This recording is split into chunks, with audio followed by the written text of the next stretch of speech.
Everyone, তো আজকে আমি আবার স্নেহার বাড়িতে চলে যাচ্ছি। তো কি করতে যাচ্ছি সেটা তোমরাই দেখতে পাবে। আর দেখো, আমি দুপুরবেলা যেহেতু ঘর দিয়ে কিছু খেয়ে বেড়াইনি, তাই জন্য আমি একটা বাউলি কিনে খেতে খেতে চলে এসেছি। তো এখন লিফটে আছি আর এখন নামবো। আর চলো স্নেহার বাড়িতে যাওয়া যাক।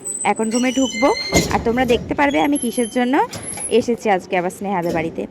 আর তোমরা কারা কারা কারা আছো যে আমার মতো এরকম বাউলি খেতে ভালোবাসো, আমাকে কমেন্ট করে জানিও। তো চলে এসেছি, এবার ভেতরে ঢুকে তোমাদেরকে দেখাবো, চলো। তো গাইস, আমি স্নেহার বাড়িতে চলে এসেছি আর এখন আমি ওর হেয়ারটা ওয়াশ করে দেব, কারণ ও 3 দিন আগে তো দেখলেই আমি ওর স্মুথনিং করে গেছি। তো এখন এসেছি ওর হেয়ারটাকে ওয়াশ করাতে। তো দেখো ওর হেয়ারের অবস্থাটা।